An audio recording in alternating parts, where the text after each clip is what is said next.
The very next snap, again, we're on San Francisco's first possession. It's a 4th and 1. So this time they go 22 personnel. So one tight end up here, another tight end here, and then Juszczyk, the fullback 44, is going to motion back into the backfield. You get 2 sets of motions or shift, whatever you want to call it here.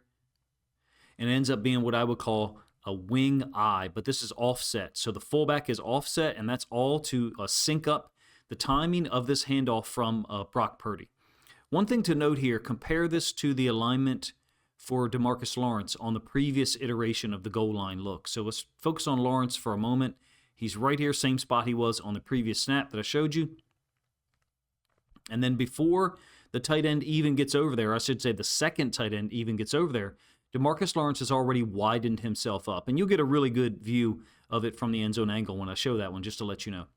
So it's basically what I was taught to call sweep option. And so the fullback is going to get the ball from Brock Purdy. And again, that's why he's offset.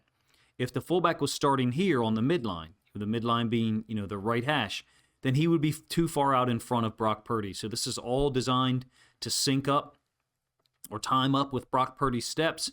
And first of all, Demarcus Lawrence wins against the against the right tackle, number 1. And number 2, Drake Thomas, who's walked up as a pseudo edge defender here, also is able to get to the outside. So both of these guys, Demarcus Lawrence and Drake Thomas, have been able to keep their outside arm free, if you will, and try to track down the fullback and the tailback, which is McCaffrey, into the boundary.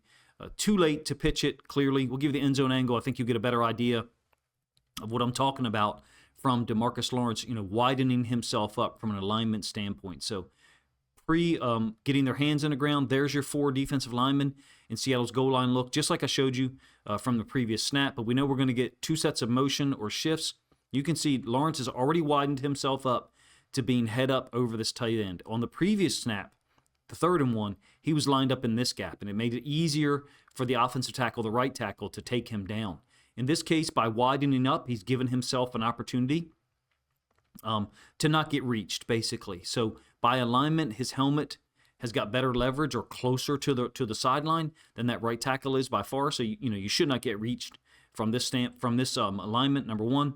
Number 2, you got Drake Thomas. Both of these guys, Thomas and Lawrence, both of them went into the outside.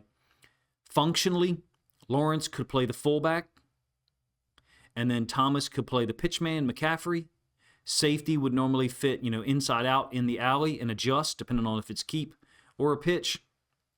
It's a keep really late. Jarran Reed is also there as well. That's one of the things with Seattle's defense, right? Is this incredible pursuit. Too many guys at the point of attack for you to be able to block effectively. In this case, Lawrence and Thomas, the 2 most direct wins, as well as Jarran Reed gets there, makes contact with the fullback. It's a beautiful stop early in the game. Like I said, after the initial kickoff return, puts Seattle up 7-0.